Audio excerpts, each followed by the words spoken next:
The letter arrived at the Massachusetts Institute of Technology on a frostbitten January morning in 1897, written in the trembling hand of a mill foreman who apologized 3 times for his handwriting before explaining why he'd written it all. He described a young colored girl, the 13-year-old daughter of a cleaning woman who had been found late at night inside MIT's engineering laboratory, standing before a blackboard covered with equations that the faculty had left unsolved for 3 weeks, and she had solved them, not copied, not guessed, not stumbled into the answer. She had worked through 17 steps of advanced calculus and theoretical mechanics, equations that graduate students couldn't untangle, using methods that did not exist in any textbook. The foreman, a practical man named Thomas Hicks, had found her at 2 a.m. during his security rounds. Chalk dust covered her dark fingers. Tears streamed down her face. When he demanded to know what she was doing, the girl whispered, "I'm sorry, sir. I just needed to fix it. The mathematics was wrong, and it hurt my head to look at it broken like that." Professor Harrison Webb, head of MIT's Department of Applied Mathematics, had received hundreds of letters over the years claiming miracles, brilliance, or impossible discoveries. He burned most of them immediately.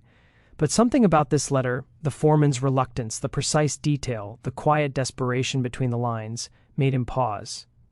He recognized the problem instantly. His best doctoral students had been struggling for weeks to construct a theoretical model for calculating tensile stress in suspension bridge cables under variable wind conditions. The math involved differential calculus, physics, material science, and engineering principles far beyond the reach of anyone without years of training.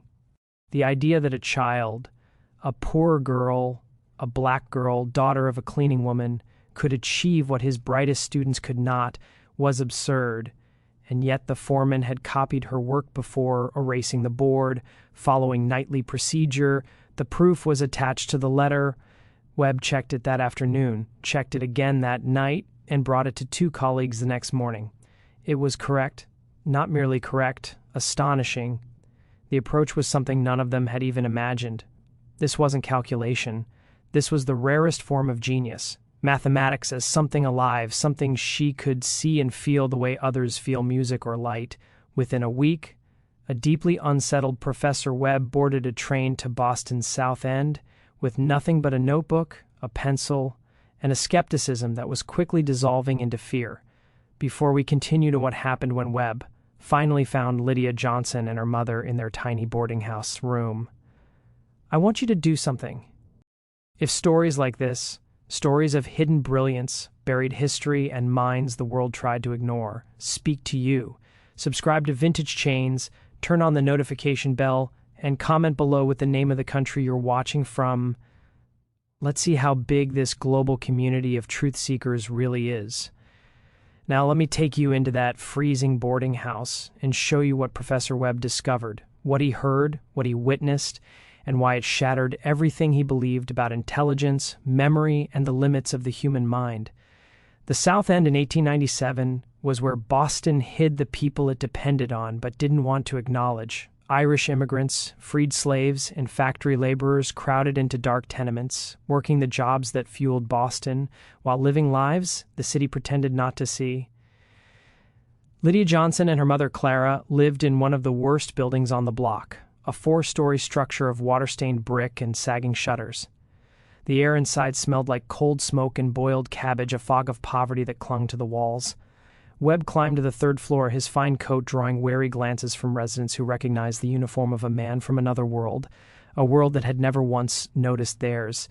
What he found behind that door would change everything. He found the room number that Hicks had provided and knocked, feeling acutely aware of how inappropriate this visit was. A white professor, unmarried, calling on a colored woman and her child in a boarding house. If word reached the Institute's Board of Trustees, there would be questions. But curiosity had overwhelmed propriety, that dangerous itch that drives men of science to peer into places they've been told not to look. The woman who opened the door was perhaps 35, her face worn in the way that comes from years of physical labor and worry that never stops.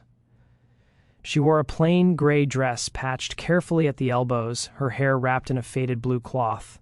When she saw Webb, something like fear flickered across her features before she controlled it, replacing it with the careful neutrality that colored people had learned to show white authority.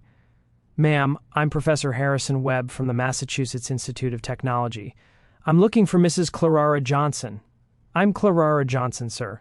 Her voice was quiet, expectant of bad news because that's what visits from white men usually brought. Is your daughter here, Miss Lydia Johnson? Clara's hand tightened on the doorframe. What's this about? Is she in trouble? Sir, if she did something wrong at the Institute, I promise she won't go back. I told her to stay in the storage room while I clean, to not touch anything. But sometimes she wanders. Children get curious. It won't happen again. She's not in trouble, Mrs. Johnson. Quite the opposite. I need to speak with her about something she did. Those words seemed to drain the remaining color from Clara's face. She stepped back, opening the door wider, resigned to whatever consequences were coming. The room was small, perhaps 12 feet square, with a single window that looked out onto a brick wall. A narrow bed stood against one wall. A small table with two mismatched chairs occupied the center, and in the corner a pile of blankets on the floor suggested where the child slept. The space was spotlessly clean, the poverty absolute but dignified. A colored girl sat at the table, her attention focused on something in her lap. She was small for 13, her frame thin in a way that spoke of meals often skipped so her mother could eat. Her skin was dark brown, her hair plaited tightly against her skull, her dress a faded calico that had been let out multiple times as she grew. When she looked up at Webb, he saw her eyes, wide and dark, and containing something that made him profoundly uncomfortable. They were eyes that looked at him and through him simultaneously. Eyes that seemed to be calculating something he couldn't perceive. Lydia, this is Professor Webb from MIT. He wants to talk to you. Clara's voice carried a warning underneath. Be respectful, be small, don't give them reasons. Good afternoon, sir. Lydia's voice was barely above a whisper. She stood, setting aside what she'd been holding, a piece of newspaper that she'd been studying. Webb moved closer, curious. The newspaper page showed an advertisement for agricultural equipment, but Lydia had covered the margins with tiny mathematical notations, numbers, and symbols written in pencil so small they were barely legible. Miss Johnson, I want to ask you about something that happened last Tuesday night at the Institute. The foreman, Mr. Hicks, found you in one of our laboratories. Do you remember? Lydia's gaze dropped to the floor. Yes, sir. I'm sorry, sir. I know I shouldn't have been there. What were you doing? I was looking at the blackboard, sir. The one with the bridge equations. Why? The question seemed to confuse her, as if the answer was obvious. Because they were wrong, sir. The professors had made a mistake in the third step, and everything after that was wrong because of it. It was like a building with a broken foundation. I could see it was going to collapse. Webb felt a chill that had nothing to do with the room's temperature. You could see the error. Yes, sir. Can you explain what was wrong? Lydia glanced at her mother, seeking permission. Clara nodded slightly, though her expression suggested she had no idea what her daughter was about to say. The professors were treating the wind force as if it came from a single direction, but wind doesn't work like that. It spirals and changes, so you can't use a simple vector. You have to account for the rotation and the time variance. I've watched wind move through the city. I've seen how it pushes against buildings and bridges. It's not simple. It's complex. She said this as if describing something she could see in front of her, as if the mathematics of wind and force were visible phenomena that anyone could observe if they just looked properly. Webb pulled out his notebook. Miss Johnson, I'm going to write down some problems. I want you to look at them and tell me if you can solve them. Over the next 2 hours in that freezing boarding house room, Harrison Webb conducted what would become one of the most significant intellectual examinations of the 19th century. He started with simple arithmetic problems that any educated 12-year-old could handle. Lydia solved them instantly, barely glancing at the paper. He progressed to algebra, then geometry, then trigonometry. She worked through everything without hesitation, often providing answers before he finished writing the problems. Her methods were sometimes unconventional approaches that Webb had never seen before, but her answers were flawless. Then he moved into advanced mathematics, calculus, differential equations, complex theoretical problems that his graduate students struggled with. Lydia's pace never slowed. She would look at a problem. Her eyes would track across the numbers in a way that suggested she was seeing something beyond the symbols themselves, and then she would provide the solution. Sometimes he would ask if she could show him how she saw it, and when he agreed, she would draw strange diagrams, visual representations of mathematical relationships that were simultaneously alien and perfectly logical. Where did you learn this? Webb asked after she'd correct. Fly solved a problem in fluid dynamics that had taken him 2 days to work through when he was a doctoral student. I didn't learn it, sir, I just see it.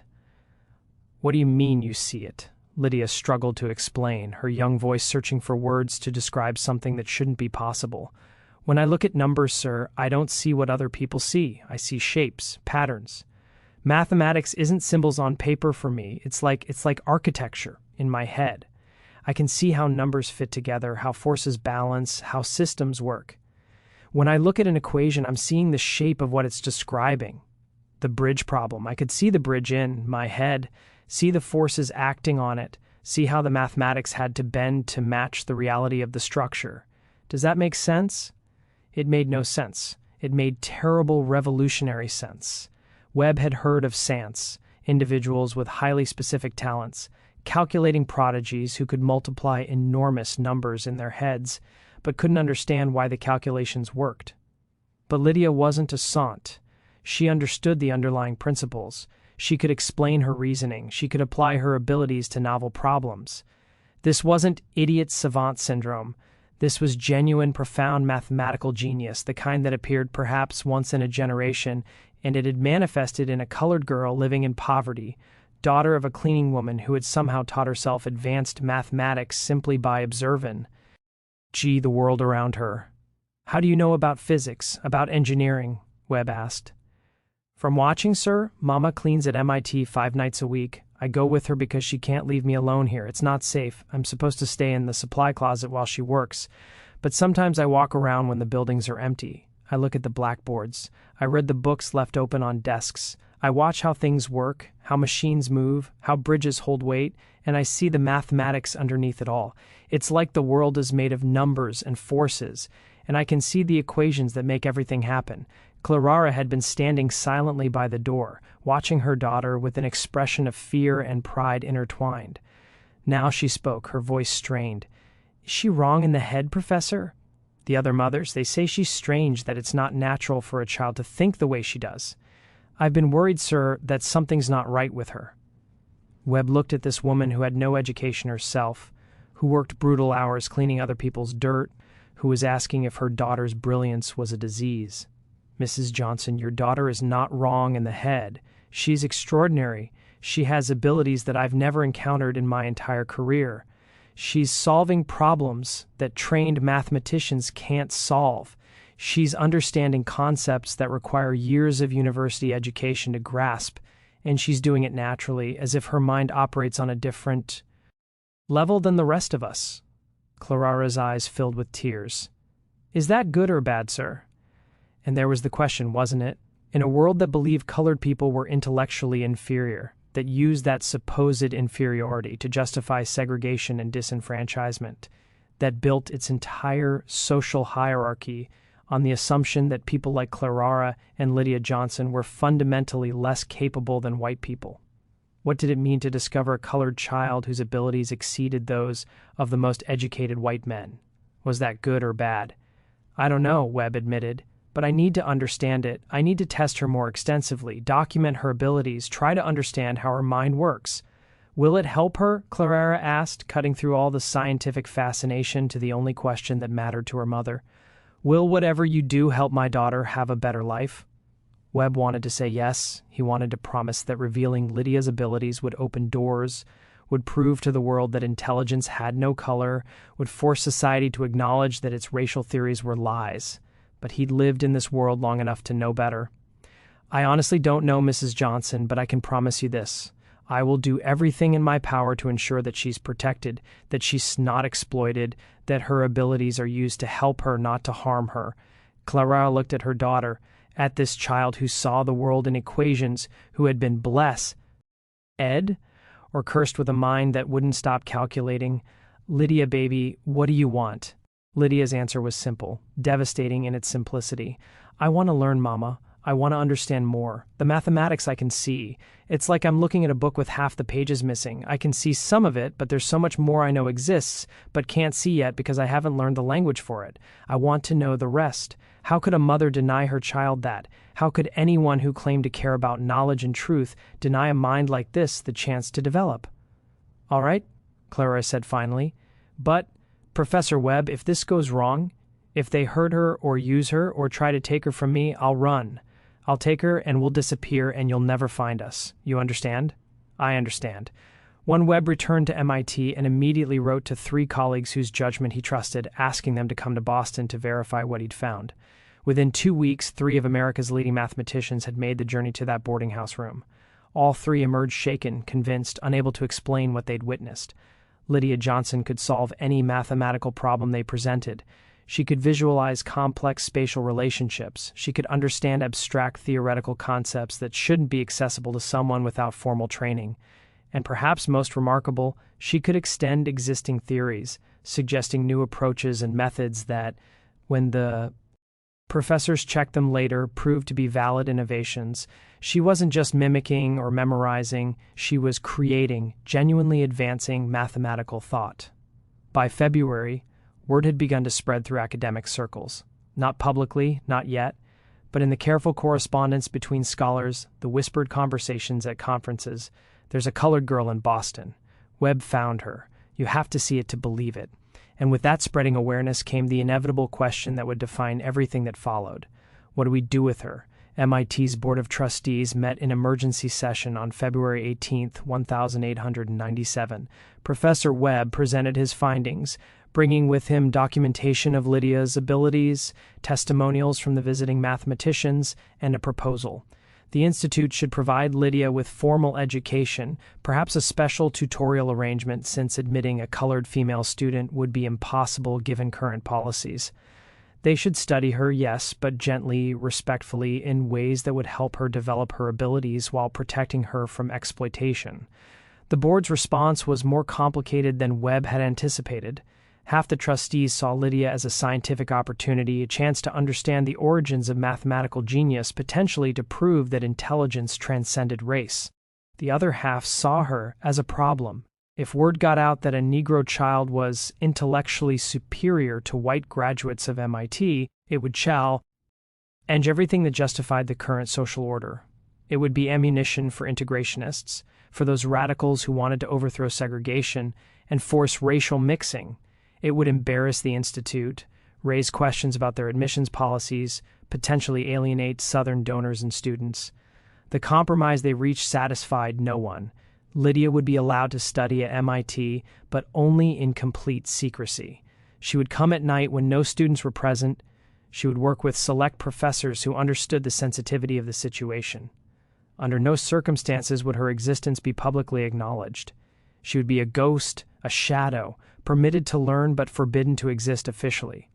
Webb agreed because it was better than nothing. Clara agreed because her daughter would finally get the education she'd been desperate for. Lydia agreed because she didn't yet understand that being brilliant and colored and female in 1897 America meant that her mind would always be treated as either a threat to be suppressed or a curiosity to be studied, but never simply as a person with gifts to be nurtured. The arrangement began in March. 3 nights a week after Clara finished her cleaning work, Lydia would enter the mathematics building through a service entrance and make her way to a small classroom where Webb and occasionally other faculty members would wait. They would present her with problems, teach her formal mathematical language for concepts she already understood intuitively, and watch in awe as she absorbed years of education in weeks. She learned calculus in a month, differential equations in 2 weeks, theoretical physics in 6 weeks. She read Newton's Principia and found errors that had gone unnoticed for 2 centuries. She looked at emerging work on electromagnetism and suggested modifications to Maxwell's equations that predicted phenomena that wouldn't be experimentally verified for another decade. She was quite simply the most remarkable mathematical mind that any of them had ever encountered, and she was forbidden to exist. But secrets like this don't stay secret. By April, rumors had reached beyond academic circles. A reporter from the Boston Globe, following whispers about strange nighttime activities at MIT, began asking questions. Southern newspapers, always alert to anything that might challenge racial hierarchies, picked up the story in garbled form. Reports of Negro genius in the North. Probably abolitionist propaganda, probably a hoax. Scientific journals began receiving letters demanding clarification. And in Virginia, a man named Dr. Marcus Thorne, who had built his career on chronometric research, proving Negro intellectual inferiority, read about Lydia Johnson, and became obsessed with disproving her existence. Thorne was 53 years old, a physician by training, a racial theorist by passion. He had published extensively on skull measurements, brain weights, facial angles, all the pseudoscientific apparatus that white supremacy had dressed in the clothes of objective research. His work was cited in legal decisions upholding segregation, in political speeches justifying disenfranchisement, in popular books explaining why racial hierarchy was natural and inevitable. And now this girl in Boston threatened to demolish everything he'd built. If a Negro child could demonstrate mathematical abilities superior to educated white men, then the fundamental premise of racial science, that intelligence was biologically determined by race, was false. Thorne couldn't allow that. He wrote to MIT's Board of Trustees demanding access to examine Lydia to verify her abilities to determine whether this was genuine genius or some elaborate trick. His letter carried an implicit threat. If MIT refused to allow proper scientific examination, Thorne would publicly claim they were perpetrating a fraud using a trained child to manufacture false evidence of Negro intelligence for political purposes. The board, trapped between competing pressures, made another compromise.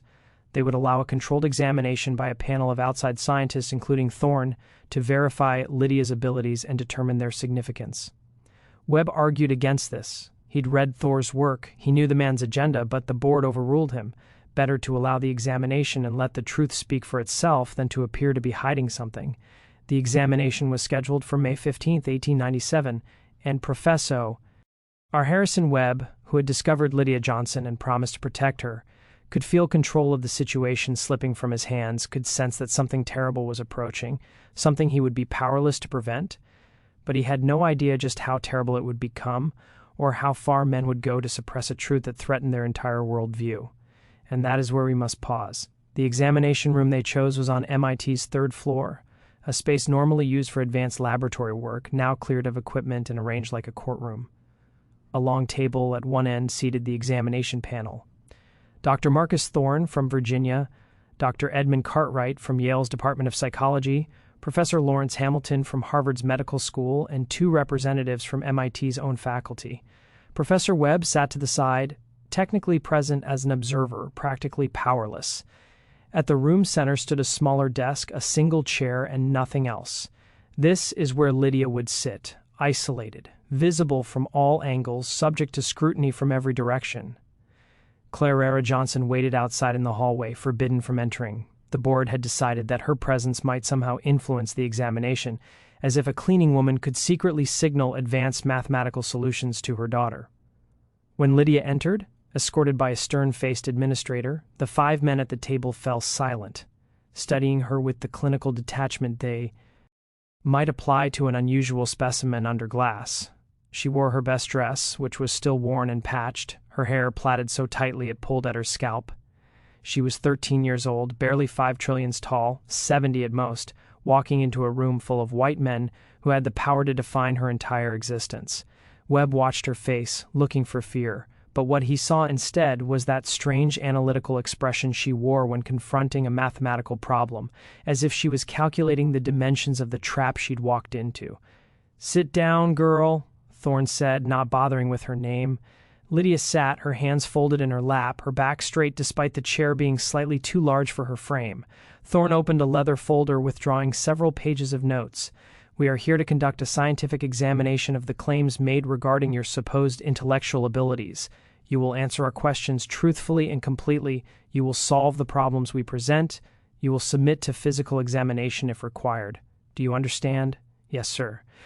"Let us begin with basic questions to establish your background. Can you read?" "Yes, sir." "Who taught you?" "I taught myself, sir, by looking at books and newspapers, matching the words to sounds I knew." "You expect us to believe you simply taught yourself to read with no instruction?" "I don't expect anything, sir. You asked me a question, and I answered it truthfully." There was something in her tone, not quite defiance, but an absence of the submission that Thorne expected from colored children. His jaw tightened slightly. "Can you write?" "Yes, sir." "Demonstrate." They provided her with paper and pen. Lydia wrote her name, then a sentence Thorne dictated. The examination of racial characteristics requires objective scientific methodology. Her handwriting was careful, slightly cramped. the letters formed with precision, if not elegance. Thorne examined the paper, then passed it to his colleagues. "Adequate," he said dismissively, as if grudging even this minor acknowledgement. "Now we will proceed to mathematical assessment. Dr. Cartwright will present the first problem." Cartwright was younger than Thorne, perhaps 40, with the bland handsomeness of someone who had never encountered serious opposition to his views. He opened his own folder, selected a page, and read aloud. "A train leaves Boston, traveling west at 40 miles per hour. 2 hours later, a second train leaves Boston, traveling west at 60 miles per hour.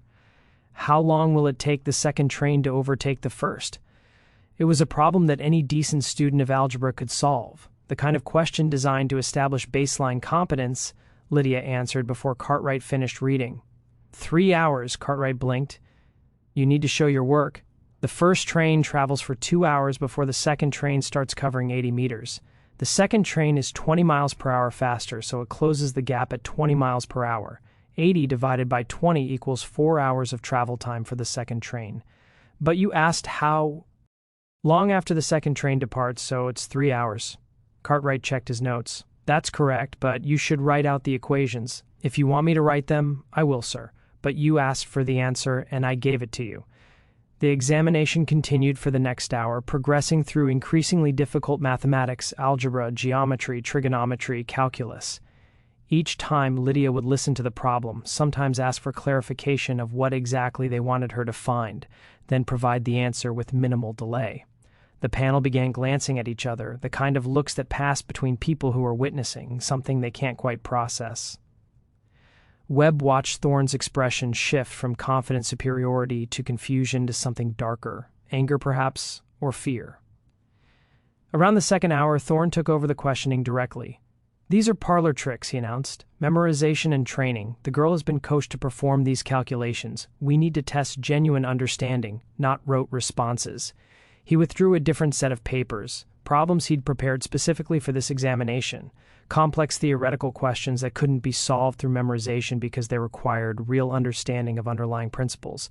Here is a problem in advanced mechanics. A bridge span of 200 feet is supported by cables arranged in a parabolic curve.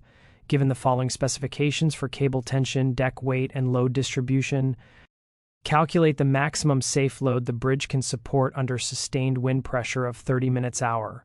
He read out a series of specifications, numbers, and measurements that would take even a trained engineer time to organize and understand. Lydia listened, her eyes tracking slightly as if following invisible calculations in the air in front of her. "Sir, I need to clarify something before I answer. What are you asking for? Theoretical maximum load based on the cable specifications alone, or a practical maximum load accounting for deck stress distribution and connection point failure risks?" Thorne stared at her. "Explain the difference. The cables themselves might be able to support a certain weight, but if that weight is distributed unevenly, or if the connection points where the cables attach to the deck aren't reinforced properly, the bridge will fail at a lower load than the cables alone could theoretically handle. Engineering isn't just about individual components, it's about how systems interact. So, which calculation do you want?" The question demonstrated understanding that went beyond simple mathematics.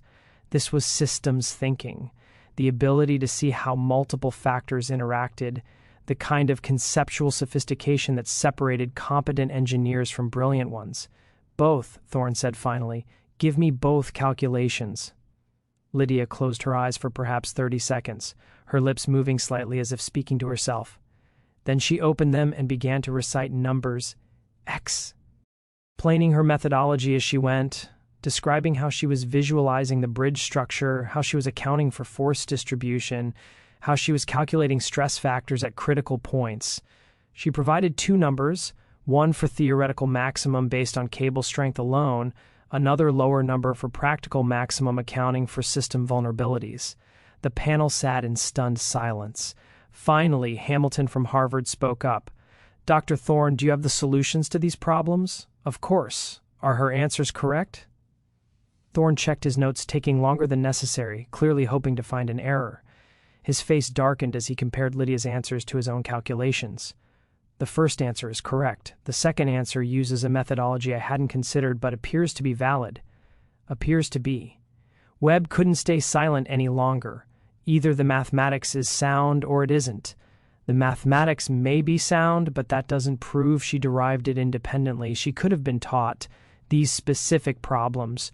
Then give her a problem she hasn't seen. Webb shot back. Give her something original, something you create right now that couldn't possibly have been anticipated. Thorne's expression suggested this was exactly what he wanted. He stood, moving to the blackboard mounted on one wall, and began writing. He spent 15 minutes constructing a problem, a complex scenario involving fluid dynamics, pressure calculations, and three-dimensional spatial reasoning. The kind of problem that would appear in an advanced physics examination, the kind that graduate students would spend an hour solving with access to reference books and calculation tools. When he finished, he turned to Lydia. "Solve this." She studied the board for several minutes, her head tilting slightly, that strange, unfocused gaze suggesting she was seeing something beyond the symbols written in chalk.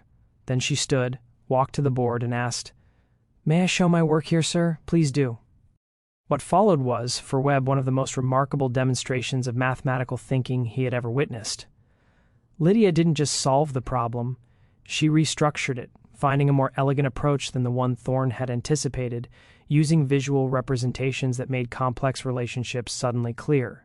She drew diagrams showing force vectors. She noted simplifying assumptions that could be made without sacrificing accuracy. She caught an error in Thorne's original setup where he'd accidentally used the wrong unit conversion. And she explained everything in simple language, teaching as she solved, making her thinking visible and comprehensible. When she finished, she set down the chalk and returned to her seat, leaving the board covered in her work. The room was silent except for the sound of breathing and the distant noise of the city outside. Professor Hamilton rose and approached the board, examining Lydia's work closely. He traced her logic, checked her calculatio, and studied her diagrams. Finally, he turned to face his colleagues. "Gentlemen, I don't know how to say this delicately, so I'll be blunt. This is legitimate genius. This isn't training or memorization or some kind of trick. This girl understands advanced mathematics at a level that I rarely see in doctoral candidates. She's not just solving problems. She's demonstrating genuine creative mathematical thinking." "Impossible," Thorne said flatly. "There must be some explanation, some technique she's using to create the illusion of understanding." "What explanation do you propose?" Hamilton challenged. That Professor Webb spent months training her to solve thousands of potential problems so she could perform on demand, that she somehow memorized approaches to problems she'd never seen. Be reasonable, Marcus. Sometimes the evidence forces us to revise our theories. My theories are based on decades of chronometric research, on measurements of thousands of specimens, on documented biological differences between the races. Then perhaps your theories are wrong. The words hung in the air like a declaration of war. Thorne's face flushed red, his hands gripping the edge of the table. "I will not have my life's work dismissed because of some anomaly. Science is about understanding the general rule, not being distracted by outliers." "She's not an outlier," Webb interjected. "Or rather, she is, but not in the way you think. She's an outlier in human cognition generally, not in Negro cognition specifica. What she proves is that the capacity for this kind of genius exists across racial lines, that our theories about fixed racial intellectual hierarchies are built on false premises. You want to overturn the entire scientific establishment based on one girl?" Thorne demanded. "I want to acknowledge the truth based on the evidence in front of us. Isn't that what science is supposed to be?" The examination continued for another 3 hours, but the battle lines had been drawn. Hamilton and Cartwright, though clearly unsettled by the implications, acknowledged that Lydia's abilities were genuine and extraordinary. The two MIT representatives hedged, suggesting more study was needed before drawing conclusions, and Thorne became increasingly hostile, his questions taking on an edge that moved from scientific inquiry toward interrogation. He demanded Lydia solve problems in her head without writing anything down, then accused her of using some kind of memory technique when she succeeded. He presented deliberately unsolvable problems with contradictory specifications, then accused her of being uncooperative when she pointed out the logical impossibilities. He began asking questions designed not to test her abilities, but to humiliate her, asking about her living conditions, her mother's work, whether she'd ever stolen books or sneaked into places she wasn't allowed. "Sir," Lydia said finally, her voice still quiet, but carrying a hint of steel underneath, "are you examining my mathematic abilities?" Or are you trying to prove I'm a bad person who doesn't deserve to have them? I'm trying to determine whether you understand the significance of what's being claimed about you. Do you realize that if we acknowledge your abilities as genuine, it would challenge fundamental theories about racial capacity? I know what you believe about people who look like me. Sir, I've heard it my whole life. I've been told I'm inferior, that my brain is smaller, that I'm suited only for manual labor. But mathematics doesn't care what you believe. 2 + 2 = 4, whether a white man or a colored girl says it. The bridge equations don't change based on who's solving them. Truth exists independently of who's convenient for it to exist for. The room went dead silent. A 13-year-old Negro girl had just lectured a panel of white scientists about objective truth, and she'd done it with such simple logic that there was no immediate rebuttal. Thorne's face went through several shades of red. You're impertinent. I'm honest, sir. You asked me a question and I answered it. You need to learn your place. I thought my place was sitting in this chair, solving whatever problems you gave me. That's what Professor Webb told me this examination was for. If you wanted me to be quiet and submissive, you should have said that was being tested, too. Webb wanted to applaud and shout at her simultaneously. She was right, devastatingly right, but she was also a colored child speaking to white men with authority. Thank you, and that was dangerous in ways that mathematics couldn't protect her from. Hamilton cleared his throat.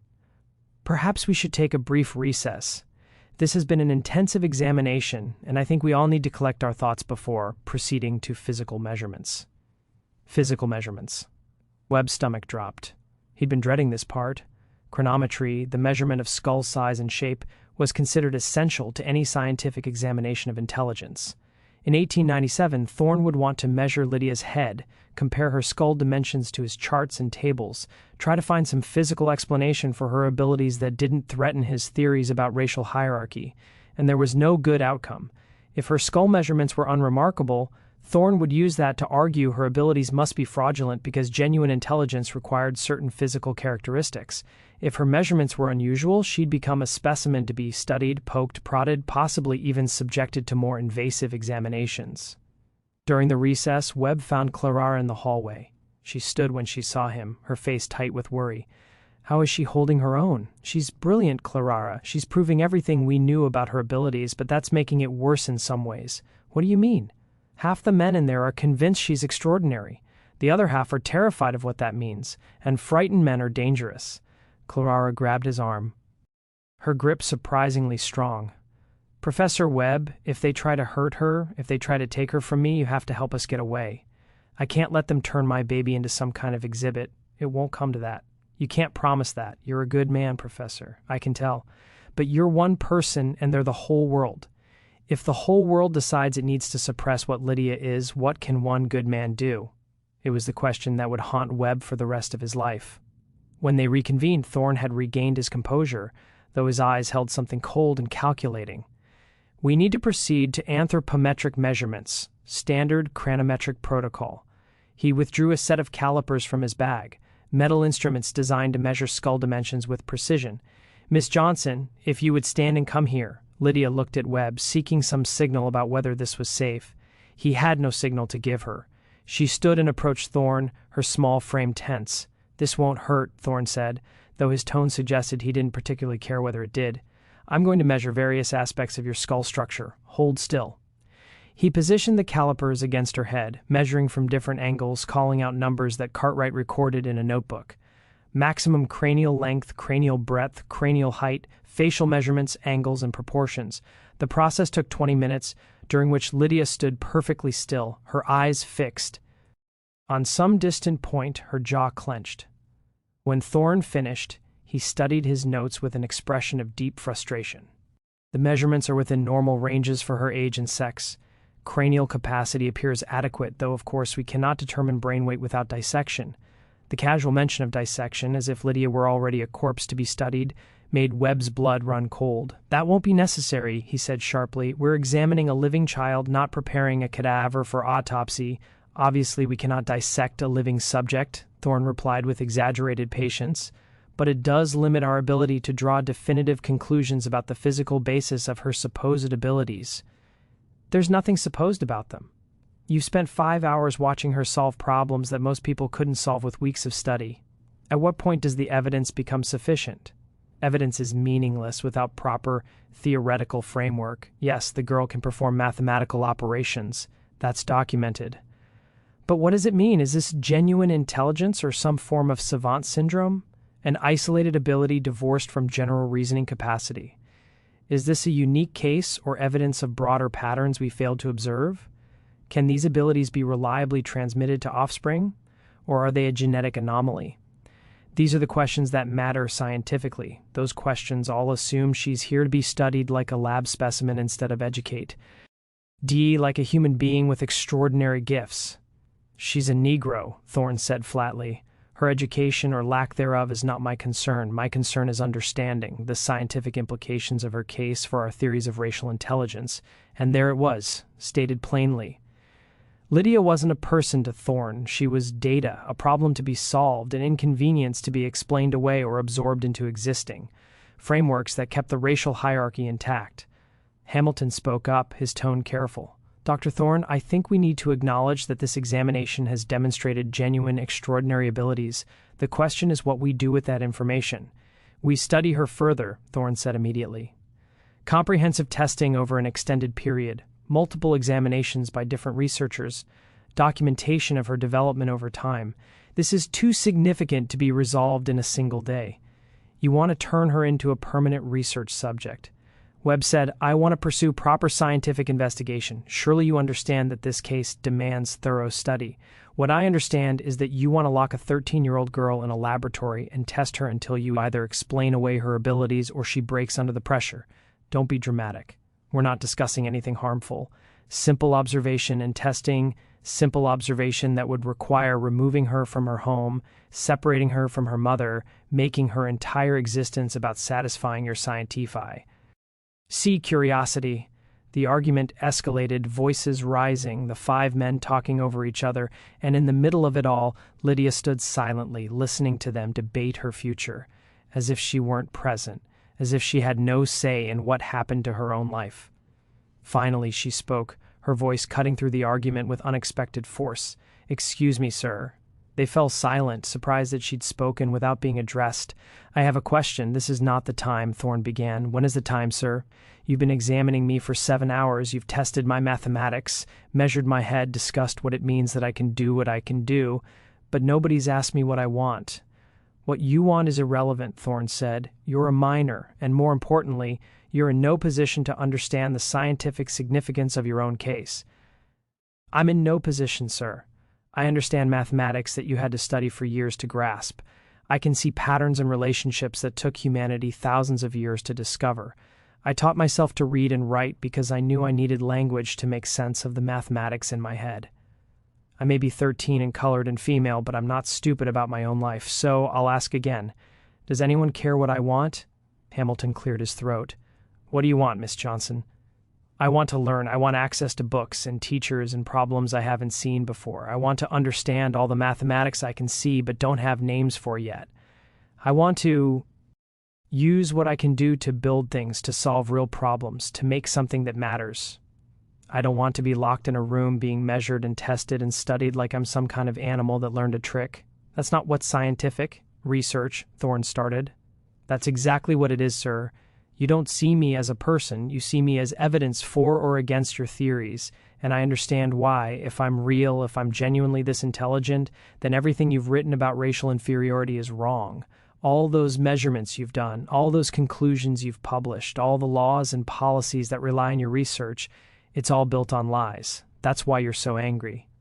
Not because you don't believe I can do what I've proven I can do, but because you can't afford to believe it. The silence that followed was absolute. A 13-year-old Negro girl had just articulated the unspoken heart of the matter with crystalline clarity, and no one in the room had a response ready. Thorne's face was purple now, his hands shaking slightly. When he spoke, his voice was dangerously quiet. You have no idea what you're talking about. I understand more than you think, sir. I understand that you're scared. I understand that admitting I'm right means destroying your reputation. I understand that powerful men don't like being proved wrong by powerless girls. But I also understand mathematics. And mathematics teaches you that truth doesn't care about your feelings. Either my proof is correct or it isn't. Either my answers are right or they're wrong. You can't change the mathematics to make yourself more comfortable. You can only accept it or lie about it. Webb watched Thorne's expression and recognized the look of a man who had just decided something. This wasn't the face of someone admitting defeat. This was the face of someone planning how to eliminate a threat. "Gentlemen," Thorne said, his voice now perfectly controlled, "I move that we conclude this examination. We have sufficient data to write our preliminary reports. I suggest we reconvene in 1 month to discuss our findings and recommendations." It was a tactical retreat, a way to exit the situation without admitting anything. The panel agreed, everyone relieved to escape the tension. As they gathered their materials, Thorne approached Webb with a thin smile. "Professor Webb, I'm sure you understand that further security measures will be necessary. The girl's location needs to remain confidential while we complete our assessment. Security from what? From exploitation, from premature publicity, from those who might seek to use her for political purposes before we've established scientific consensus about what she represents. I'll be writing to MIT's board recommending that access to her be carefully restricted." It sounded reasonable. It sounded like protection. But Webb heard the real message. Thorne wanted to control access to Lydia to ensure that only researchers who shared his agenda could mine her to manage the narrative about what her abilities meant. When Webb left the examination room, he found Clara waiting with a desperation in her eyes that spoke of hours of helpless worry. "Is she all right?" "Physically, yes. But Clara, I need to talk to you about something, not here, somewhere private." They collected Lydia, who emerged from the examination room looking exhausted in a way that had nothing to do with physical tiredness. Webb led them to his office, locked the door, and told them what he feared was coming. Dr. Thorne is going to try to take control of the situation. He's going to argue that Lydia needs to be in a controlled research environment, that she's too significant to be left unsupervised, and I don't know if I can stop him. "Then we run," Clara said immediately. "We leave Boston tonight. Where would you go? Thorne has connections throughout the academic world. If he decides you're fugitives, he can have people looking for you in every city." "So, what do you suggest?" Clara's voice was sharp with fear and anger. "That we just hand my daughter over to be studied like a bug under glass? No, I suggest we be strategic. We document everything. We build a coalition of researchers who acknowledge Lydia's abilities and oppose treating her as a specimen. We go public if we have to make enough noise that Thorne can't simply make her disappear. And if that doesn't work, then yes, you run and I'll help you. I'll give you money, contacts, whatever you need. But let's try the official path first. Sometimes institutions can be forced to do the right thing if you apply enough pressure from the right directions." It was an optimistic assessment, and Webb knew it. But what was the alternative? Tell a mother and daughter to flee into a world that had no place for them, that offered no protection for brilliant colored girls who challenged every assumption about who deserved to be called human? Lydia spoke for the first time since leaving the examination room. "Professor Webb, how long do we have before they try something? I don't know. Days, maybe a week at most. Then I need to learn as much as I can in that time. If they take me somewhere, I can't study. If they lock me away, I want my mind to be as full as possible. I want to know enough that even if they silence me, I'll have the mathematics inside my head where they can't take it away. Can you teach me every day until whatever's going to happen happens?" Webb looked at this child who had already grasped that her brilliance had made her a target, who understood that she was in a race to fill her mind before the world found a way to empty it. How could he say no? "Yes, every day will work as long as you can focus. I'll teach you everything I know." And so began what Webb would later call the most intense educational experience of his career. For the next 12 days, he met with Lydia for 6 to 8 hours daily, teaching her advanced mathematics, physics, engineering principles, everything he could compress into the time they had. She absorbed it all with that same frightening capacity she'd demonstrated from the beginning, understanding in hours what should take months, making connections he'd never seen, asking questions that revealed depths he hadn't imagined. But underneath the intellectual excitement, they all felt the clock ticking, felt the weight of borrowed time, knew that somewhere Dr. Marcus Thorne was planning his next move. On May 28, 1897, that move came. Webb arrived at the boarding house to find it surrounded by police. Clara Johnson was being restrained by 2 officers while she screamed for her daughter, and Lydia was being led into a closed carriage by men in dark coats, her hands bound, her face blank with shock. Webb ran forward, shouting, demanding to know what authority they had. One of the officers showed him papers signed by a judge declaring Lydia Johnson a ward of the state subject to immediate protective custody for her own welfare. The justification: her mother was deemed unfit to care for a child with special medical needs, those needs being undefined but sufficient to warrant removal. It was all legal, all proper, all completely destroying everything Webb had promised to prevent. "Where are you taking her?" he demanded. "To a private medical facility where she can receive appropriate care," one of the men in dark coats replied. He had the bland efficiency of someone carrying out orders without questioning them. "She'll be evaluated why specialists given proper treatment, kept safe." "Safe from what?" Clara screamed. "I'm her mother. She's safe with me." "Ma'am, the state has determined that your daughter's condition requires professional supervision. Please don't make this more difficult." They loaded Lydia into the carriage. As the door closed, she looked back at Webb and her mother, and in her eyes Webb saw something that would haunt him forever. Not fear, not anger, but a terrible understanding that this was always how it was going to end. That brilliance and blackness and being female in 1897 America meant that someone would eventually decide you needed to be controlled, studied, or suppressed. The carriage pulled away. Clara collapsed, sobbing. Webb stood helpless, watching genius being kidnapped in broad daylight under color of law, and he knew with sick certainty that Dr. Marcus Thorne had found a way to get exactly what he wanted. Lydia Johnson would disappear into a medical facility where she could be studied in isolation, where no one would hear her voice or recognize her humanity, where her extraordinary mind would be treated as a specimen to be examined, explained, or explained away. But Webb was wrong about one thing. What Thorne planned for Lydia was far worse than simple isolation and study.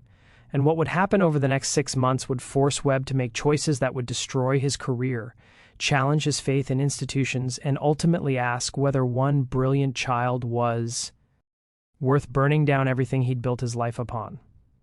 The facility was called Brightwater Institute, a name deliberately chosen to suggest healing and hope rather than imprisonment and experimentation. It sat on 40 acres of isolated land in western Massachusetts, surrounded by stone walls and iron gates, accessible only by a single private road that wound through dense forest. From the outside, it looked almost pastoral, a large manor house converted to institutional use with manicured grounds and flowering gardens. But the windows on the upper floors had bars, the doors locked from the outside, and the screaming that sometimes carried across those carefully maintained lawns suggested that whatever happened inside Brightwater had nothing to do with healing. Professor Harrison Webb spent the first week after Lydia's abduction trying every official channel available to him. He appealed to MIT's Board of Trustees, arguing that the institute had a moral obligation to protect her. They expressed sympathy but explained they had no legal standing to challenge a state custody order. He contacted lawyers, but none would take a case involving a Negro child removed from her mother by state authority. He wrote to newspaper editors, but none would publish stories that challenged the legitimacy of scientific research or suggested impropriety in judicial decisions. He even traveled to the courthouse that had issued the custody order, demanding to see the evidence that Clara Johnson was an unfit mother. The clerk had smiled with bland bureaucratic indifference and explained that such records were sealed for the child protection, every door closed, every avenue blocked. The system had been designed to prevent exactly the kind of intervention Webb was attempting to ensure that once authority decided something, that decision became unquestionable. Clara Johnson fared even worse. She lost her job at MIT, the cleaning supervisor, explaining regretfully that a woman in her emotional state couldn't be trusted around valuable equipment. She spent what little money she had on a lawyer who took her payment, filed a motion to challenge the custody order, and then disappeared when the motion was denied. She haunted the streets near Brightwater Institute until local police warned her that continued trespassing would result in arrest. She was a colored woman whose child had been taken by the state. The machinery of law and social order had determined she had no rights that anyone was bound to respect, and there was nothing she could do about it except grieve and wait and hope. Webb's breakthrough came from an unexpected source. On June 10th, he received an anonymous letter delivered to his office at MIT. The envelope contained a single page written in a careful feminine hand. "Professor Webb, I am a nurse at Brightwater Institute. I cannot tell you my name because I would lose my position and worse if discovered. But I must tell someone what is happening to the Negro girl. They brought here 2 weeks ago. She is being held in isolation on the 3rd floor, East Wing. She receives no visitors. She is subjected to daily examinations that she does not consent to.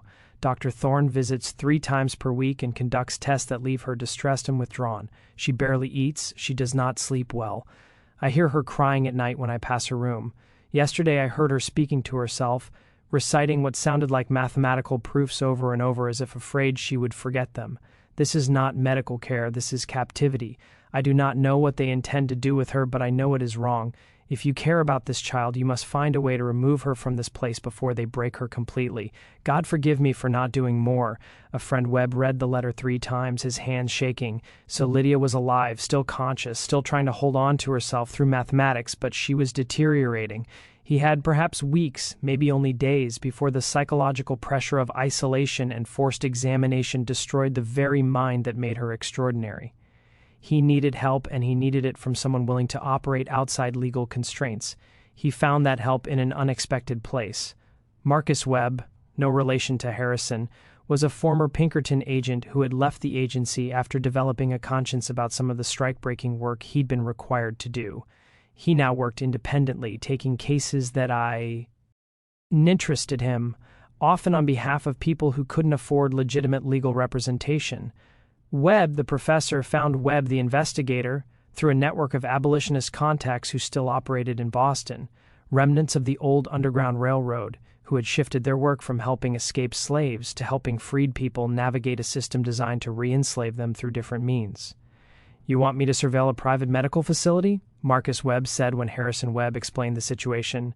They sat in a dim tavern in Boston's North End, far from the University District where Harrison might be recognized. That's the beginning. "Eventually, I need you to help me extract a child from that facility." "You're talking about kidnapping." "I'm talking about rescue. She was kidnapped when they took her. What I'm proposing is liberation." Marcus studied him for a long moment. "You're a university professor, respected, established, presumably with something to lose. Why are you willing to risk all that for a colored girl you've known for a few months?" "Because she's the most brilliant person I've ever encountered, and they're destroying her because her existence is inconvenient to their theories. Because I promised her mother I'd protect her and I failed. Because if we live in a world where genius can be imprisoned for being the wrong color, then all our talk about civilization and progress and human dignity is just decoration on top of barbarism." "That's a good answer." Marcus pulled out a notebook. "Tell me everything you know about Brightwater Institute. Layout, staff, routines, security measures, then tell me everything about the girl. What makes her so special that they're willing to go this far?" Over the next hour, Harrison explained Lydia's abilities, the examination, Thorne's agenda, the legal maneuvering that had resulted in her capture. Marcus listened with the focused attention of someone who had spent years gathering intelligence, asking occasional questions, making notes in a personal shorthand. When Harrison finished, Marcus sat back, his expression grim. "You understand that even if we get her out, it doesn't end there. They'll hunt for her. They'll charge you with abduction, interfering with a court order, probably a dozen other crimes. You'll lose your position, possibly face prison time. Your career will be destroyed." "I know. And the girl and her mother, they'll have to disappear completely. New names, new city, constant vigilance. That's not much of a life. It's better than what she has now. It's better than being a permanent research subject in Thor's laboratory." Marcus nodded slowly. "All right. Give me 2 weeks to observe the facility, map out routines, identify vulnerabilities, then we'll talk about whether extraction is feasible. But, Professor, I need you to understand something. This kind of operation, there's always risk. People can get hurt, things can go wrong in ways you can't anticipate. Are you prepared for that?" "What I'm not prepared for is doing nothing while a child is tortured in the name of science." "Fair enough. I'll be in touch." While Marcus Webb conducted his surveillance, Harrison tried to learn more about what was actually happening to Lydia inside Brightwater. He couldn't visit officially, but he made contact with 2 other nurses through the network of abolitionist sympathizers, women who were troubled by what they witnessed but afraid to speak openly. From them, he pieced together a picture of Lydia's daily existence that made him physically ill. She was confined to a single room, 12 feet x 12 feet, with a bed, a desk, and a chair. She was allowed no books, no paper, no writing implements except during testing sessions. Her meals were brought by staff who were instructed not to speak to her beyond basic necessities. She was examined daily by Dr. Thorne or his associates, examinations that ranged from standard medical assessments to psychological tests designed to measure her emotional state and cognitive function under stress. The nurses reported that Thorne was particularly interested in determining whether Lydia's abilities would remain stable under conditions of isolation and deprivation. He wanted to know if her mathematical genius was robust or fragile, whether it could be broken by breaking her spirit. He talks about her like she's an experiment, one nurse whispered during a clandestine meeting in a church basement, not like she's a child. He takes notes on everything. How many hours she sleeps, whether she cries, how quickly she solves the problems he gives her, whether her performance degrades over time. He's not trying to help her or understand her abilities to benefit her. He's trying to understand them so he can explain them away. He keeps saying that if he can prove her abilities are unstable, emotional, prone to collapse under pressure, then he can argue they're not genuine intelligence, but some kind of aberrant condition. Has he hurt her physically? Harrison asked, dreading the answer. Not in ways that leave obvious marks, but the isolation is hurting her. She talks to herself constantly, reciting mathematical proofs like prayers. Like she's afraid if she stops thinking about mathematics, she'll forget how she barely eats. She startles at sounds. Last week, Dr. Thorne brought in another researcher, some specialist in brain anatomy from Philadelphia. They discussed her skull measurements in her presence, debated whether her cranial capacity could explain her abilities, speculated about what an autopsy might reveal.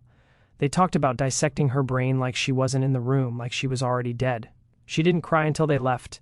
Then she sobbed for hours. Harrison felt rage building in him, the kind of cold, focused anger that makes men capable of things they never imagined. How much longer can she endure this? I don't know. She's strong. Stronger than most children would be, but everyone has a breaking point. Another month of this, maybe two. Then I think you'll have a girl who's too damaged to ever fully recover, even if you get her out. We're working on extraction. It will happen soon. It needs to happen very soon, Professor, because I've heard Thorne talking with his colleagues. He's planning something he calls the definitive test. He won't say what it is, but the way he talks about it suggests something extreme. Whatever it is, it's scheduled for the end of June, 2 weeks from now. Harrison felt ice in his stomach. Do you have any idea what this test involves? No. But, Professor, you need to understand something about Dr. Thorne. He's not just a scientist pursuing knowledge. He's a man whose entire identity is built on proving Negro inferiority. This girl threatens to destroy that. And men like Thorne, when they're threatened, they don't admit they're wrong. They eliminate the threat. I don't know what his definitive test is, but I don't think it's designed to prove she's brilliant. I think it's designed to prove she's broken. Harrison met with Marcus Webb. The following day, the investigator had completed his surveillance and had news. Some good, some troubling. The facility has security, but it's not particularly sophisticated, Marcus explained, spreading hand-drawn maps across Harrison's desk. 4 guards on rotation, but they're not military. They're local men hired for intimidation value, not actual defense. The perimeter wall is stone, 8 feet high, climbable with minimal aqua. It meant, most importantly, there's a service entrance on the east side used for deliveries. It's locked, but the lock is simple. I could open it in under a minute. When can we go? Hold on. There are complications. First, we need to know exactly which room she's in. The facility has 30 rooms. If we're going in blind, trying different doors, we'll get caught. Second, we need a distraction, something that draws the guards away from the east wing long enough for us to get in, locate her, and get out. Third, we need an exit plan. Getting her out of the building is one thing, getting her off the property and away from immediate pursuit is another. What do you suggest? I suggest we recruit help. We need someone on the inside who can tell us her exact location and maybe create the distraction we need. Do you have contacts among the staff? Harrison thought of the nurses, women who were already taking risks by passing information. Possibly, but I can't ask them to do something that would definitely cost them their positions and possibly worse. Then we need to make it worth their while. How much money can you access? Harrison had some savings, a small inheritance from his mother, funds he'd been setting aside for retirement, $3,000, perhaps a bit more if I sell some possessions. That's enough. Offer one of those nurses $1,000 to tell us exactly where the girl is and to create a distraction at a specific time. The remaining funds we use to get the girl and her mother out of Massachusetts entirely. New city, new identities, enough money to establish themselves somewhere the authorities won't immediately look. Where would they go? Canada, probably. Toronto has a community of freed slaves, people who understand the necessity of helping others disappear. We get them across the border, connect them with contacts there, give them enough money to start fresh. It's not perfect, but it's survivable. Over the next 3 days, Harrison negotiated with one of the nurses, a woman named Elizabeth Carr, who was deeply troubled by what she witnessed at Brightwater but terrified of losing her position. He offered her $1,000, enough money to leave nursing entirely to move to another city to start over. At first, she refused, the risk too great, but Harrison appealed to her conscience, describing what would happen if they did nothing, painting a picture of a brilliant child broken by systematic psychological torture. Finally, Elizabeth agreed, but only if Harrison promised that she would never be named, that if caught, he would claim the information came from another source. He promised, though they both knew such promises might not protect her if things went wrong. Elizabeth provided crucial intelligence. Lydia was in room 307, third floor, east wing, fifth door from the stairwell on the left side of the corridor. Her door was locked, but the key was kept in a cabinet at the nurse's station 20 feet away. The guards changed shifts at 8 p.m., a moment of vulnerability when the evening guards were just arriving and the day guards were eager to leave. Most importantly, Elizabeth agreed to create a distraction. At precisely 8:15 p.m. on June 24th, she would trigger the facility's fire alarm. It was a manual system, a pull lever that would ring bells throughout the building. The alarm would create chaos, draw the guards to investigate, and give Harrison and Marcus perhaps 5 minutes to get in, reach Lydia's room, and get out. 5 minutes isn't much, Marcus said when they reviewed the plan. It's enough. It has to be enough. They brought Clara Johnson into the planning. She deserved to know, deserved to be part of her daughter's rescue. When Harrison explained what they intended, Clara didn't hesitate. "What do you need me to do?" "Wait at the roadside with a wagon half a mile from the facility entrance. We'll bring Lydia to you and then we run. All of us, you, Lydia, and me. Marcus will stay behind, create confusion about which direction we went. Then we separate. Marcus goes his own way. We take you and Lydia to a safe house in Connecticut, then arrange passage to Canada within a week. You're coming with us, Professor. You'll lose everything. I've already decided. I can't send you into hiding while I stay here pretending nothing happened. I'm complicit in this. I need to see it through." Clara's eyes filled with tears. "Why are you doing this? Really? You're a white man with position and respect. We're nothing to you. You're not nothing. Your daughter is on of the most remarkable people I've ever known. And if I stand by and watch her be destroyed because acknowledging her brilliance is inconvenient, then everything I've claimed to believe about human dignity and truth and justice is a lie. I'd rather lose my career than live that lie." The days before June 24th moved with agonizing slowness. Harrison continued his normal teaching duties, maintaining the appearance that nothing was wrong, all while making quiet preparations. He withdrew his savings in cash, converted some to traveler's checks under a false name. He packed a bag with essentials, clothes, documents, funds. He wrote letters to colleagues, sealed and dated, to be opened only if he didn't return. Letters explaining what he'd done and why. He said goodbye to his life because he understood that after June 24th, Professor Harrison Webb of MIT would cease to exist. He would become Harrison Miller or John Collins or whatever name they chose in Canada. He would become a fugitive, a kidnapper in the eyes of the law, a man who had thrown away respectability for principle, and he found that he was more at peace with that decision than he'd been with anything in his careful, respectable academic career. June 24th, 1897 arrived with the kind of perfect summer weather that feels obscene when you're planning something terrible and necessary. Harrison and Marcus met at 300 p.m. in a rented room 2 miles from Brightwater, going through the plan one final time, checking equipment, Timmy, NG each step. They would approach the facility at 7:30 using the cover of dusk. They would wait near the east service entrance until 8:15 when Elizabeth triggered the alarm. Then they would move. At 8 p.m., they were in position, hidden in the tree near Brightwater's eastern wall. Harrison could hear his own heartbeat, loud and irregular. He'd never done anything remotely like this, never broken a law more serious than overdue library books. Now he was preparing to break into a private facility, remove a child against state authority, flee across state lines. Every instinct of his ordered academic life screamed that this was wrong, illegal, career-ending, and yet sitting in those trees, watching the sun sink behind Brightwater stone walls, he knew with absolute certainty that it was right. At 8:14, Marcus checked his pocket watch. 1 minute. You remember the route? East entrance, second floor, service stairs, third floor, left corridor, fifth door. If anything goes wrong, if we get separated, you run. Don't wait for me. Get the girl and run. I'm not leaving without her. I know. That's what worries me. You're a good man, Professor. But good men aren't always good at the kind of ugly necessities that the fire alarm exploded into sound, bells clanging throughout Brightwater, the noise carrying across the grounds. Marcus moved immediately, running low toward the service entrance. Harrison followed, his breath harsh in his throat, his legs clumsy with adrenaline. Marcus ached the door, pulled out lockpicks, worked for 30 seconds that felt like hours. The lock clicked. They were inside. The interior was chaos, exactly as hoped. Staff running toward the alarm, guards shouting questions, patients in some rooms crying out in confusion or fear. Harrison and Marcus moved against the flow, heading for the service stairs while everyone else converged on the supposed fire. Up the stairs, legs burning, lungs aching, second floor. Keep going, third floor.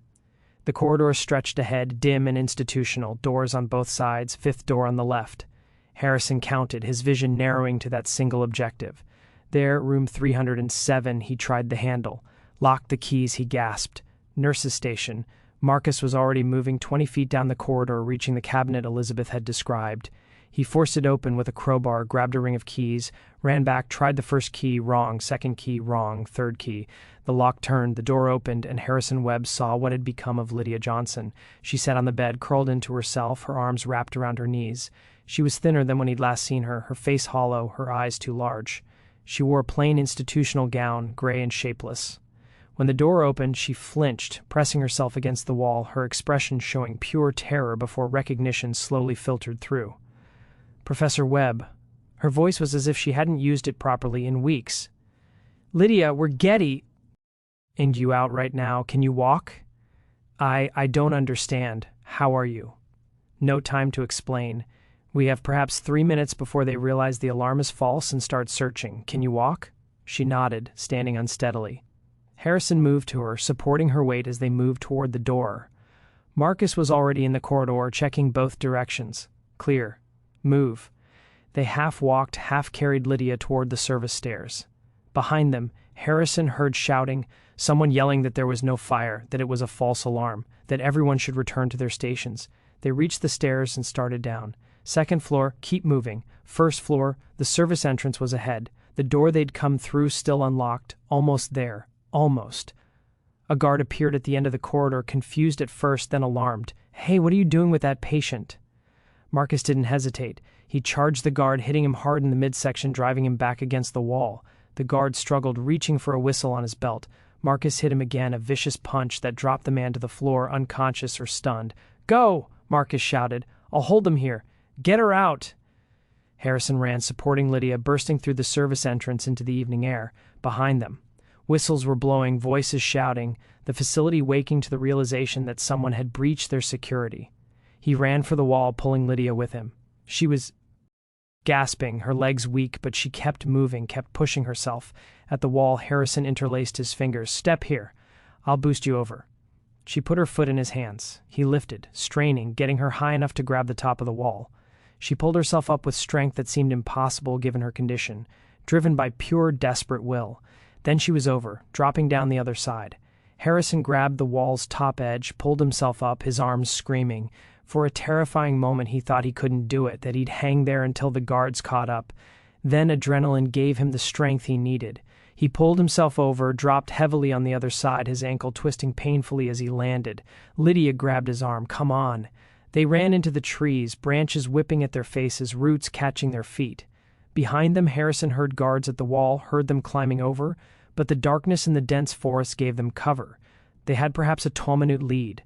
They ran for the road for where Clara waited with the wagon. 200 yards, 150. There the road emerging from the trees, and there the wagon, and there Clara jumping down, her face transforming when she saw her daughter. Mama. Lydia's voice broke. She stumbled forward, falling into her mother's arms, both of them sobbing. In the wagon, Harrison gasped. Now they're right behind us. Clara lifted Lydia into the wagon bed, climbed up after her. Harrison pulled himself onto the driver's bench, grabbed the reins, snapped them hard. The horse started forward, slow at first, then faster, pulling them away from Brightwater, away from the sounds of pursuit, away from the facility where they tried to break a brilliant child's mind. They drove through the night, changing roads frequently, heading generally northeast toward Connecticut. Every sound made Harrison jump. Every distant rider made him think they were caught. But as hours passed and no pursuit materialized, he began to believe they might actually escape. At dawn, they reached the Safe House, a Quaker farm in northern Connecticut whose owners asked no questions. Clara and Lydia were given a room. Harrison collapsed in a chair, exhausted beyond anything he'd ever felt. But they'd done it, against the machinery of law and institutional authority, against the power of men like Thorne who controlled resources and respectability. They'd done it. They'd rescued one brilliant girl from captivity. Later that morning, as Clara attended to her daughter and Harrison tried to process everything that had happened, Lydia asked to speak with him privately. They sat in the farm's kitchen while Clara bathed upstairs, and Lydia looked at him with eyes that had aged years in the weeks since her abduction. "Professor Webb, I need to tell you what Dr. Thorne was planning. What he called the definitive test. You don't have to talk about that now. You're safe. You can rest. No, you need to know. You need to... Oh, understand what you saved me from." She took a shaking breath. "He was going to perform surgery on my brain." Harrison felt the room tilt. "What?" "He said it was the only way to definitively understand the source of my abilities. He said the measurements and tests were inconclusive, that the only way to prove whether my intelligence was genuine or aberrant was to examine my brain directly. He described the procedure in detail, how he would open my skull, remove sections of brain tissue for analysis, map the structures that might explain my abilities. He said I would likely die during or shortly after the surgery, but that was acceptable for the advancement of science. He said my sacrifice would help determine the truth about racial intelligence once and for all." She was crying now silently, tears streaming down her face. "He talked about it like he was being kind to me, like he was doing me a favor by making my death meaningful. He kept saying that surely I understood the importance of contributing to scientific knowledge, that this was my chance to matter, to be part of something larger than myself. And I realized that he genuinely believed it. He thought he was being reasonable, that killing me to study my brain was a legitimate scientific methodology. Because to him, I'm not a person. I'm a specimen, and specimens exist to be studied, no matter what it costs them." Harrison pulled her into an embrace, feeling her thin frame shaking against him. "He will never touch you again. Promise. We're taking you somewhere he can't reach you. You'll be free to learn and grow and become whatever you're capable of becoming, and he'll spend the rest of his life knowing that the evidence that proved him wrong escaped. Do you think he'll stop looking for me? I think he'll try to find you. But, Professor, the world is large, and we're going to make you disappear into it so thoroughly that Dr. Marcus Thorne will search for the rest of his life and never find you. You'll become a ghost story, the brilliant girl who vanished, the one who got away, and that will haunt him forever." For the first time since her rescue, Lydia smiled, a small, fierce expression that suggested that despite everything they'd done to her, despite all the weeks of isolation, examination, and fear, they hadn't broken what mattered most. Her mind was still hers.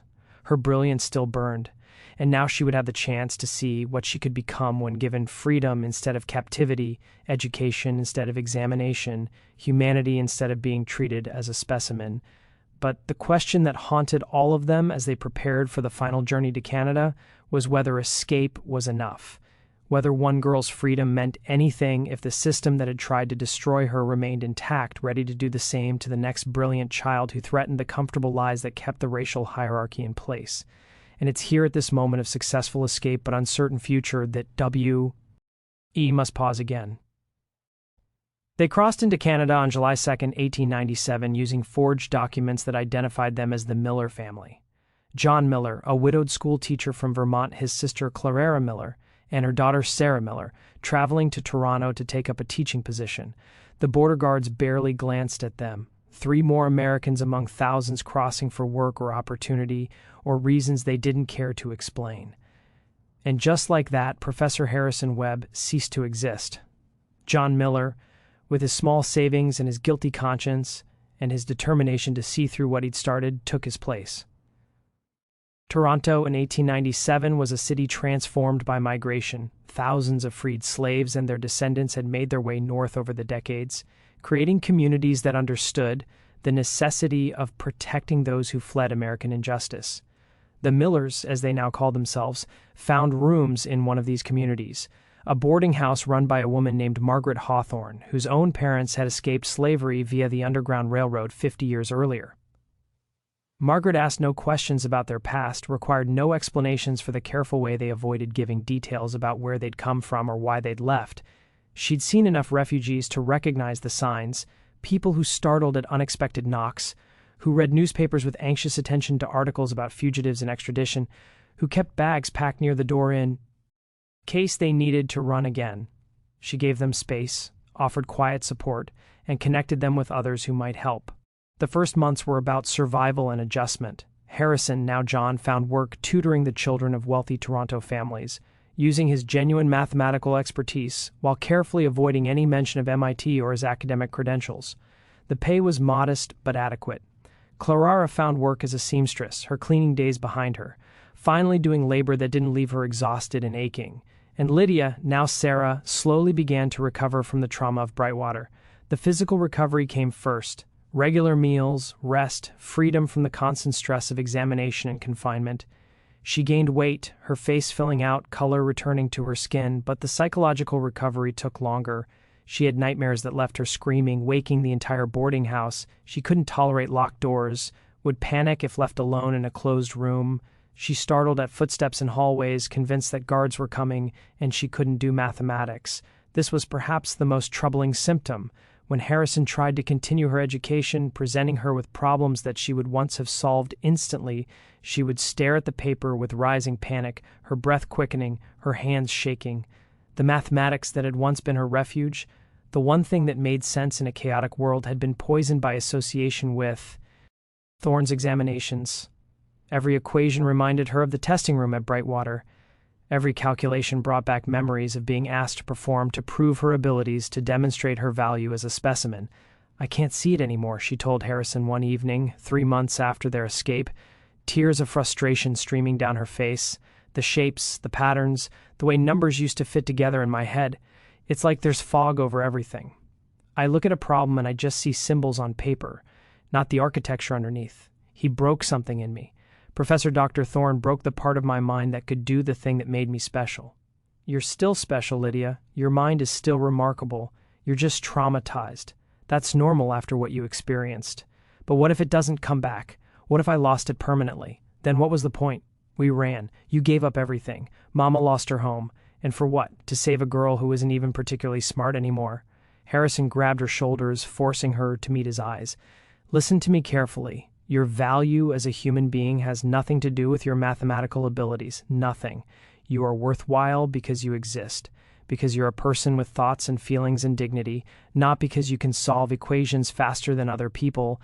Even if you never do advanced mathematics again for the rest of your life still matters. You still matter. Do you understand? She wanted to leave him. But she'd spent her entire life being told that her only value was in her exceptional abilities, that the only reason people like Professor Webb paid attention to her was because she could do things other people couldn't. Take away the mathematics, and what was left? Just another colored girl in a world that had no use for colored girls. The breakthrough came in October, 4 months after their escape. Lydia was walking through Toronto's Market District with her mother when she stopped suddenly staring at a construction site where workers were building a new commercial building. Clara, accustomed to her daughter's strange focuses, waited patiently. "Mama," Lydia said slowly, "that beam they're placing, it's going to fail. The angle is wrong for the load distribution. I can see it. How can you see that, baby?" Because Lydia paused, her hand moving through the air as if tracing invisible lines. "Because I can see the forces again. The mathematics. It's coming back. Oh, God. Mama, it's coming back." She started crying, but this time with relief and joy. The fog in her mind was lifting. The shapes and patterns she'd thought were lost forever were revealing themselves again. Still there, just buried under trauma, waiting for safety and time to uncover them. The recovery wasn't instant or complete. There were still bad days when the mathematics eluded her, when memory of Brightwater overwhelmed everything else. But gradually, steadily, Lydia's abilities returned. Harrison resumed her education carefully, gently, always letting her control the pace, never pushing when she showed signs of distress. And something remarkable happened. As Lydia healed, her abilities didn't just return to their previous level. They grew. The time away from mathematics, the experience of losing and regaining her gift had given her a different perspective. She approached problems with new creativity, finding solutions that were more elegant, more intuitive than before. It was as if her mind had been reorganizing itself during the months of fog, making new connections, developing new pathways. By her 14th birthday in April 1898, she was working on mathematical problems that Harrison himself struggled to understand, venturing into territories where he could no longer effectively teach her because she'd surpassed his expertise. "I need to find you better teachers," he told her one evening after she'd solved a problem in non-Euclidean geometry that had taken him 3 days to even properly understand. "You're working at a level that requires university instruction, possibly graduate-level instruction. That's impossible," Lydia said simply. "No university will admit a 14-year-old colored girl. Maybe not officially, but there might be other ways. Let me ask around, see if any professors at the University of Toronto might be willing to work with you privately." He did ask around carefully, discreetly, testing whether the academic community in Toronto might be more open-minded than the IR American counterparts. The responses were mixed. Some professors dismissed the idea out of hand, unwilling to waste time on a Negro child, regardless of her supposed abilities. Others expressed interest but wanted extensive proof before committing time to such an unusual student, and a precious few, agreed to meet with Lydia simply because they were curious, because the intellectual challenge of working with an exceptional mind outweighed their prejudices or social concerns. Professor Daniel Morrison was the first to take her seriously. He was 63 years old, nearing retirement from the University of Toronto's mathematics department with a reputation for brilliance and eccentricity in equal measure. He'd published groundbreaking work on differential equations and had little patience for academic politics or social conventions. When Harrison approached him with the carefully edited story of a young prodigy who needed advanced instruction, Morrison's response was characteristically blunt. "Bring her round. If she's as capable as you claim, I'll know within an hour. If she's not, stop wasting my time." The meeting took place in Morrison's cluttered office. Books and papers stacked everywhere, blackboards covered in half-erased equations. Lydia entered nervously, still uncomfortable around authority figures after Brightwater. Morrison barely looked at her, just gestured toward a chair and said, "Sit. I'm going to give you a problem. Take as long as you need to solve it." He wrote on the blackboard a complex problem involving infinite series convergence, the kind of question that would appear on a qualifying examination for doctoral students. Then he returned to his desk and began grading papers, apparently forgetting Lydia's presence. She studied the problem for perhaps 5 minutes, her head tilting in that characteristic way, her eyes tracking invisible patterns. Then she stood, took chalk, and began writing. Morrison glanced up occasionally, watching her work, his expression unreadable. When she finished, she set down the chalk and returned to her seat without speaking. Morrison approached the board, studied her solution for several minutes, checking each step. Then he turned to look at her properly for the first time. "How old are you?" "14, sir." "Who taught you this methodology?" "No one, sir. I just saw that if you restructured the series this way, the convergence became obvious." Morrison returned to the board, examining her work more closely. This is an approach I've never seen. It's valid, elegant even, but it's not in any textbook. You developed this just now?" "Yes, sir." "The standard approaches seem too complicated. I thought there must be a simpler way, so I looked for it." Morrison was silent for a long moment. Then he returned to his desk, pulled out a sheet of paper, and began writing rapidly. When he finished, he handed the paper to Harrison. "These are the names of 4 other professors in this city who might be qualified to work with her in areas where I'm not expert. Physics, advanced algebra, theoretical mechanics, logic. Between us, we can provide her with education equivalent to what she'd receive in a doctoral program. But Mr. Miller, I need you to understand something. This girl is not just talented, she's genuinely exceptional.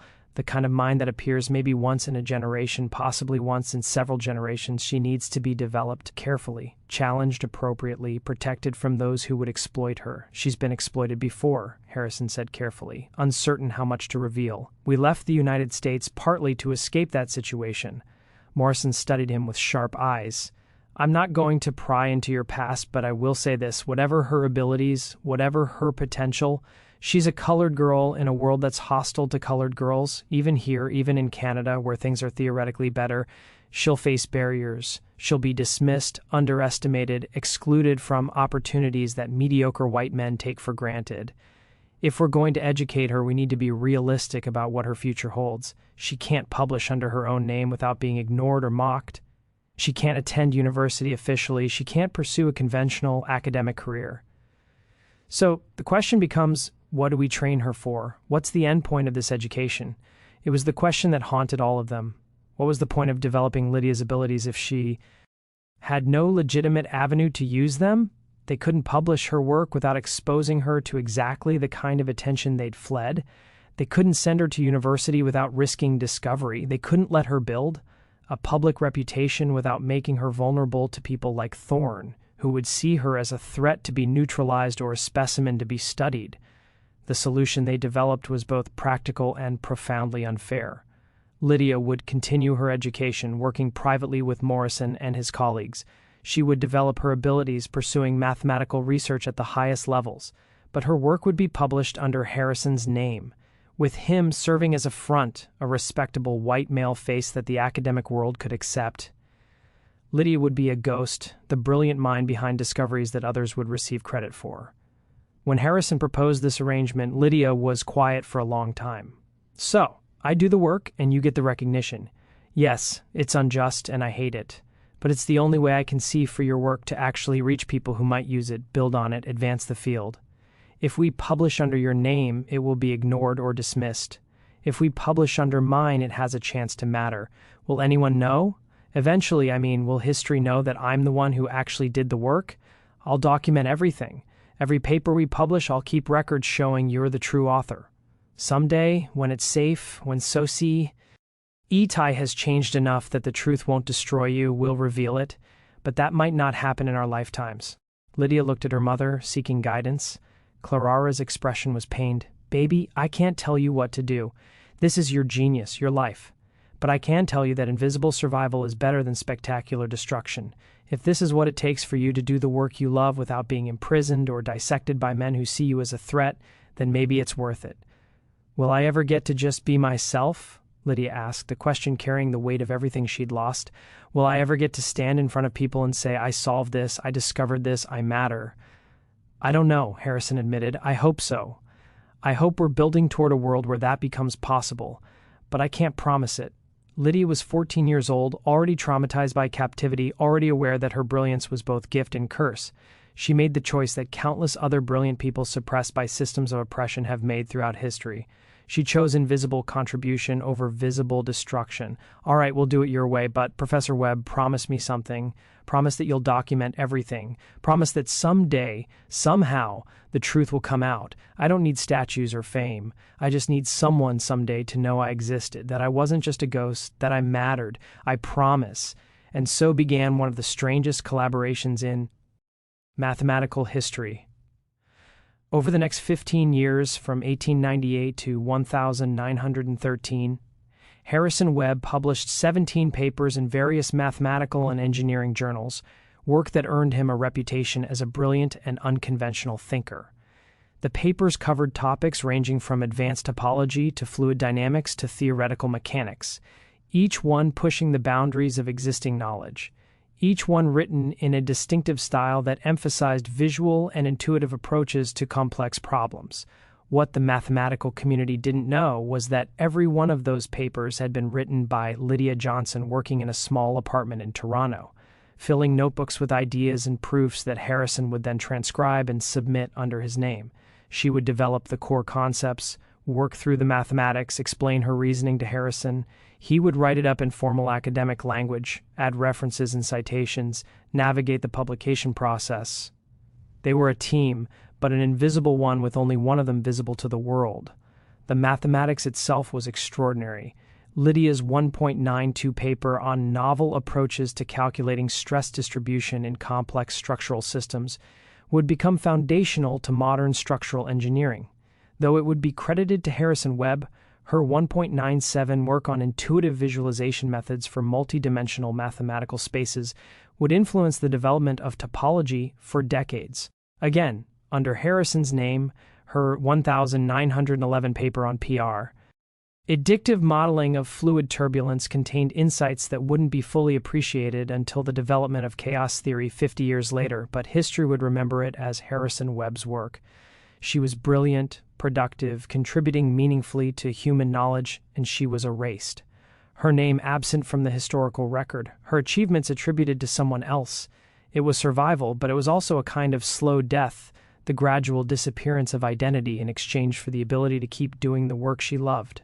If you've stayed with me this far through Lydia's story, through her discovery and exploitation and escape and eventual anonymous contribution, I want to ask you something. How many other brilliant minds have been lost to history because systems of oppression made it impossible for them to be acknowledged? How many discoveries are credited to the wrong people? Because the real geniuses were the wrong color, wrong gender, wrong class, subscribed to the sealed room, because we're committed to uncovering these buried stories, to refusing to let brilliance be forgotten just because it appeared in people that society decided didn't matter. Tell me in the comments what you think about Lydia's choice to work anonymously. Was it the right decision? What would you have done? Your engagement helps us continue this work of historical recovery.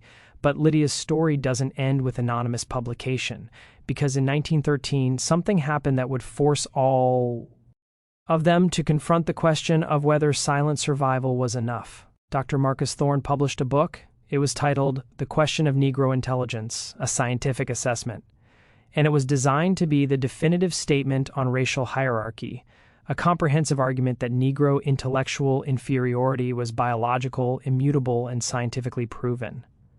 The book was 500 pages of chronometric data, intelligence test results, comparative studies, all building toward the conclusion that white supremacy wasn't a social preference, but a natural law supported by objective evidence. And buried in Chapter 7, there was a case study that made Harrison's blood run cold when he read it. The case of Ed, a cautionary tale of anomalous presentation. Thorne didn't use Lydia's name, but he described her case in detail. The 13-year-old Negro girl who had demonstrated apparently remarkable mathematical abilities. The examination at MIT. The subsequent detailed study that revealed the truth about her condition. According to Thorne's account, follow-up examination had shown that the girl's abilities were not genuine intelligence, but rather a form of savant syndrome, a narrow calculation skill divorced from real comprehension. He claimed that under controlled conditions, she had failed to demonstrate the abilities initially reported. He suggested that the original claims about her capacities had been exaggerated by abolitionist sympathizers seeking to manufacture evidence of Negro equality. He concluded the case study by noting that the subject had ultimately been institutionalized for mental instability, a tragic but inevitable outcome for individuals whose brains developed abnormally, producing isolated abilities at the cost of general dysfunction. It was a comprehensive lie, a rewriting of history designed to neutralize the threat that Lydia's existence posed to Thorne's theories. And because Lydia had disappeared because she couldn't speak publicly to refute these claims, Thorne's version would become the official record. Future scientists reading his book would learn about the Negro girl who seemed brilliant but was actually damaged, who proved not that racial theories were wrong, but that apparent exceptions could be explained away through careful analysis. Harrison showed the book to Lydia. She read the chapter in silence, her face unreadable. When she finished, she set the book down carefully. He's erasing me, not just my name, but my existence as anything other than a cautionary tale. He's taking everything I am and turning it into evidence for what he wanted to prove all along. We can refute this. We can publish a response. Explain what really happened. Under whose name? Yours. Then Thorne will ask how you know so much about this girl's case unless you were directly involved, which would lead to questions about where she is now, which would expose us. We can't fight this without destroying ourselves, so we let him lie. We keep doing what we've been doing. We keep contributing, keep advancing mathematics, keep proving through our work that the mind behind it is brilliant. Maybe that's enough. Maybe the work matters more than the recognition. But the bitterness in her voice suggested she didn't entirely believe that. The truth was that Thorne's book hurt in ways that isolation and examination hadn't, because it was existential erasure, the claim that she had never been what she was, that her brilliance had been imaginary or fraudulent, that she was a cautionary tale rather than a revolutionary example. How do you fight that? How do you prove you exist when the system is designed to deny your existence?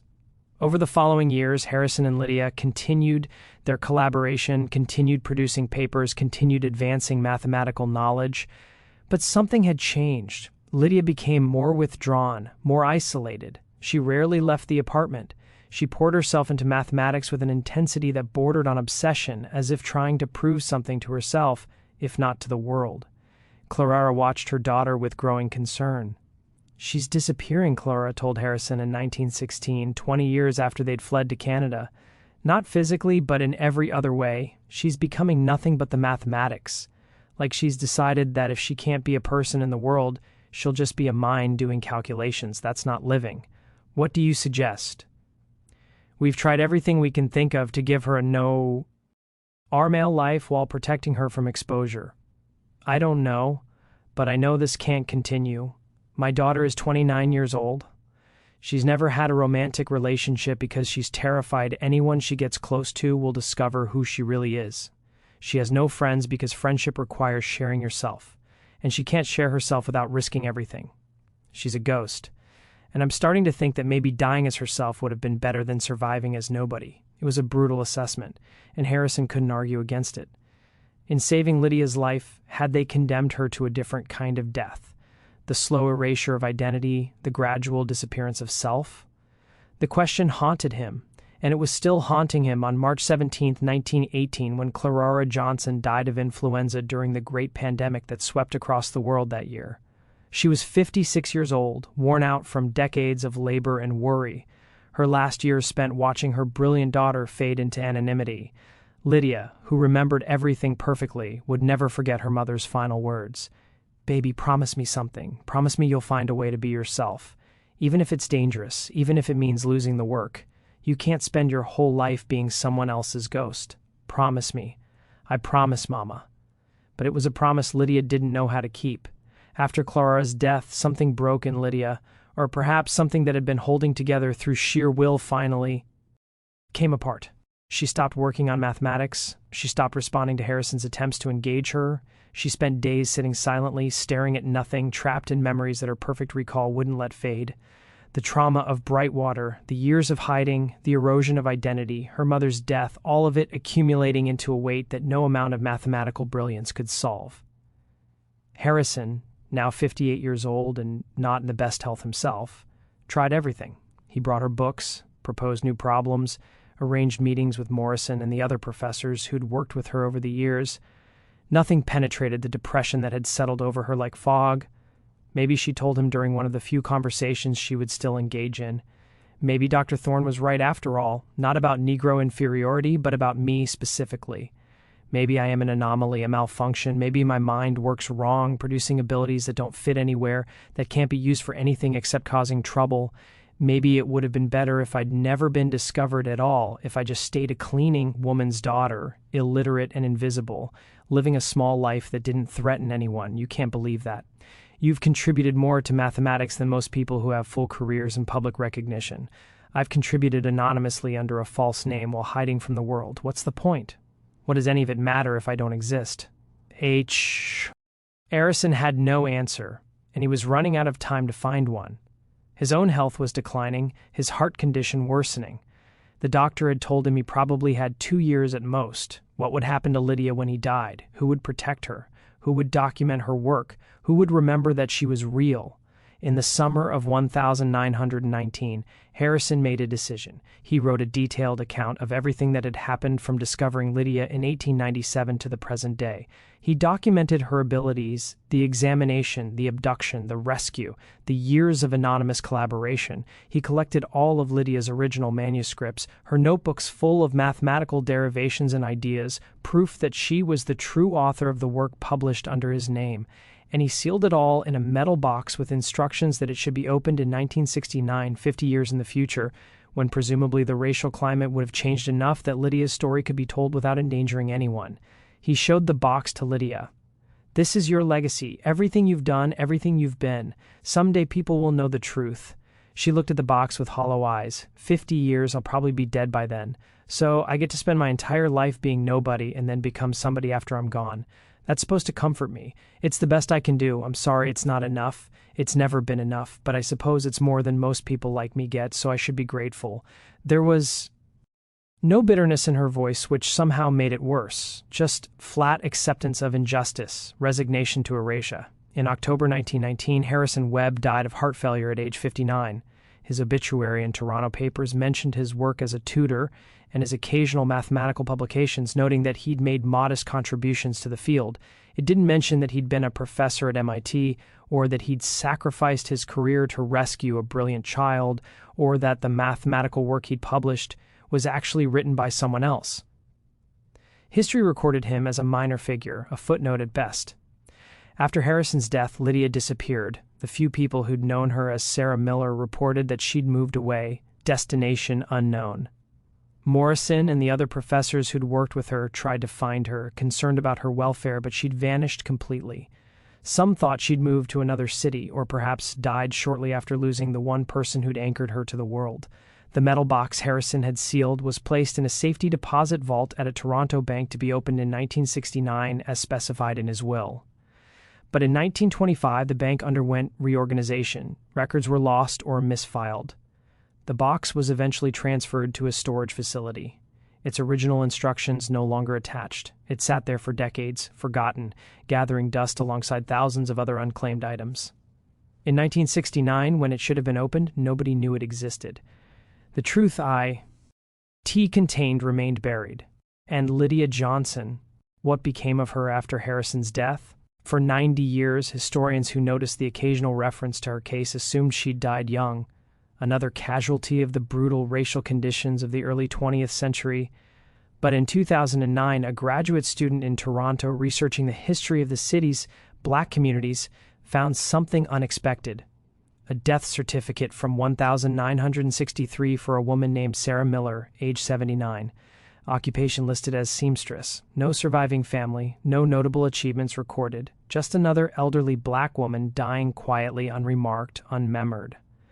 The graduate student almost moved on, but something about the date of birth caught her attention. April 1884. That would make her 13 in 1897, the right age to match scattered references she'd seen about a Negro mathematical prodigy in Boston who'd vanished.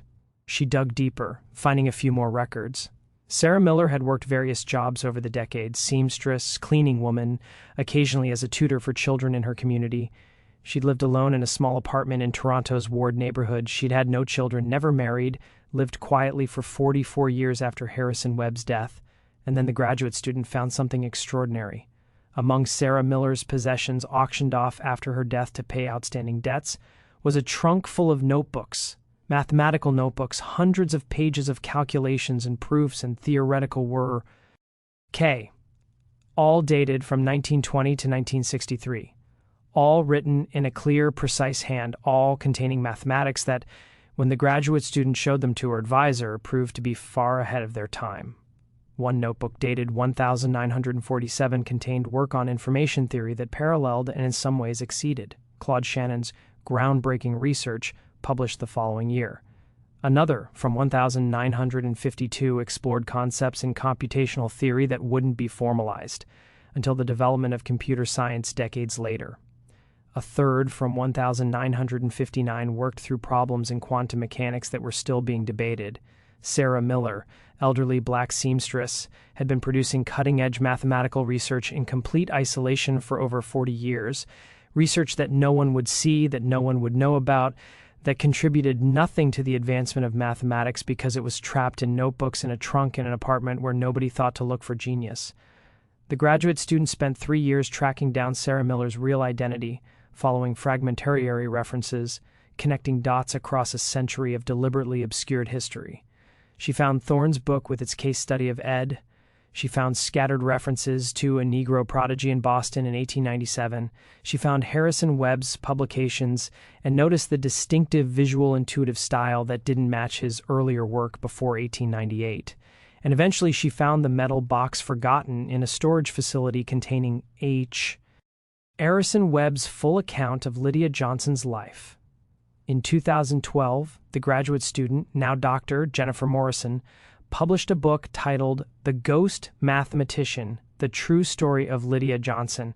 It documented everything: the childhood discovery, the examination, the abduction, the rescue, the decades of anonymous collaboration, the final 40 years of complete isolation. It reproduced Lydia's mathematical work, analyzed her contributions, argued for her recognition as one of the most important mathematical minds of her era. The book won academic awards. It sparked discussions about hidden figures in mathematical history, about how many other brilliant minds had been suppressed or erased by systems of oppression. Universities held symposiums about Lydia Johnson. There was talk of renaming buildings, establishing scholarships in her memory, finally giving her the recognition she'd been denied in life. But there was also backlash. Some historians questioned whether Lydia Johnson had been as brilliant as claimed, suggesting the evidence might be exaggerated or misinterpreted. Some mathematicians argued that her work, while competent, wasn't revolutionary enough to warrant the attention it was receiving, and some simply dismissed the entire story as politically motivated revisionist history, an attempt to manufacture black achievement where none existed. The arguments that Lydia Johnson had spent her life trying to escape, the debates about whether her brilliance was real or imaginary, whether she deserved recognition or should remain a footnote, continued long after her death, exactly as she'd feared they would. Because here's the terrible truth about Lydia Johnson's story: she was real. Her brilliance was real. Her contributions were undeniable. And yet none of it mattered, because the world she lived in was never built to recognize someone like her. Lydia Johnson could have been twice as brilliant. She could have solved every impossible equation, rewritten entire fields of mathematics, and it still wouldn't have changed the fact that she was a black woman in a society convinced that black women couldn't be geniuses. So what do we do with Lydia Johnson's story? How do we honor a mind that spent its entire life being overlooked, dismissed, or erased? Maybe we start by asking better questions. Not was she really that brilliant, but how many people like her were never documented at all? Not did she contribute enough to deserve remembering, but why must genius fight to justify its own existence? Not should we name a building after her, but how do we dismantle the systems that made her invisible in the first place? Because Lydia Johnson was not an exception. She was a pattern, one repeated endlessly throughout history. Brilliant minds ignored because they lived in bodies society decided didn't matter. Black mathematicians, women scientists, indigenous astronomers, working-class inventors, disabled scholars, queer artists, people who hid their brilliance or watched it get stolen or saw it dismissed because they didn't fit the narrow definition of genius. Some, like Lydia, left fragments behind, scattered notebooks, forgotten papers, a trail just long enough for us to reconstruct their stories. But most left nothing. Their names disappeared. Their work vanished. Their brilliance went extinct without a trace. That is the true tragedy, not only what happened to Lydia Johnson, but what happened to the thousands we will never recover. So here's what I want you to take from Lydia's story. When someone is praised as brilliant or groundbreaking or extraordinary, ask yourself, who isn't being mentioned? Who should be in the room but isn't? Whose genius was erased to make room for someone else's? Who are we still ignoring? Because acknowledging them would force us to face the truth about our systems. Lydia Johnson died in 1963, 83 years after her mother watched her solve impossible equations and prayed her daughter's gift would open the world to her. Instead, Lydia died quietly, unacknowledged, believing she had been nobody. Her brilliance survived only in notebooks that lay untouched for half a century. Her story survived because one professor bothered to investigate and one graduate student bothered to care. But how many others were never found? How many brilliant children were broken before anyone recognized their brilliance? How many extraordinary minds were convinced they were ordinary because everyone around them insisted they were? How many revolutionaries died as ghosts? We will never know. That is the horror of systematic erasure. It doesn't just destroy people, it destroys the evidence they ever existed. Lydia Johnson existed. She was brilliant, she mattered, and the fact that we almost forgot her should terrify us into asking, who are we forgetting right now? Tell me what you think. Could Lydia have changed anything? Should Harrison Webb have published the truth despite the danger? Is anonymous brilliance better than none at all? This is the work we do here, recovering silenced voices, unearthing buried stories, revealing the truths powerful people hoped would disappear. If you believe this matters, subscribe, share this story, and help ensure that the Lydia Johnsons of history are finally seen. Thank you for staying with me through this difficult, necessary journey. And remember, history isn't just what survives, it's what we refuse to let die.